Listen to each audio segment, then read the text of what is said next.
বিএনপির ভারপ্রাপ্ত চেয়ারম্যান তারেক রহমান বলেছেন, অন্তর্বর্তী সরকারের কাছে দেশের মানুষের প্রধান প্রত্যাশা হচ্ছে একটি নিরপেক্ষ নির্বাচন উপহার দেওয়া।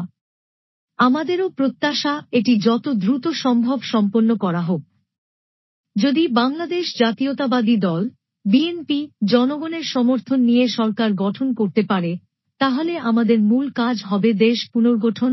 আজ শনিবার দুপুরে যশোর জেলা বিএনপির সম্মেলনে ভার্চুয়াল মাধ্যমে যুক্ত হয়ে প্রধান অতিথির বক্তব্যে তিনি এসব কথা বলেন। যশোর কেন্দ্রীয় ঈদগাহে আয়োজিত এই সম্মেলনে বিএনপির কেন্দ্রীয় ও স্থানীয় নেতারা উপস্থিত ছিলেন। তারেক রহমান বলেন, দীর্ঘ বছরের আন্দোলন সংগ্রামের ফসল হিসেবে জনগণের অভ্যুত্থানে স্বৈরাচারী সরকার দেশ ছাড়তে বাধ্য হয়েছে।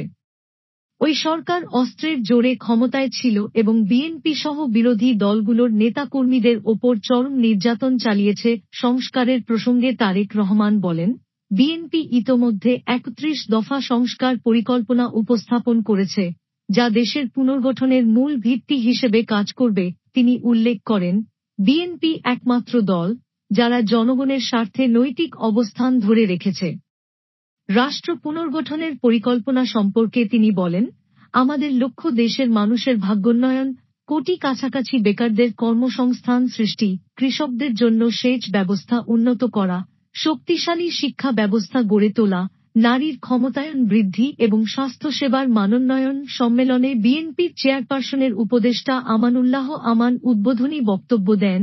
জেলা বিএনপির আহ্বায়ক নার্গিস বেগম সভাপতিত্ব করেন এবং দলের কেন্দ্রীয় ও স্থানীয় নেতারা বক্তব্য রাখেন।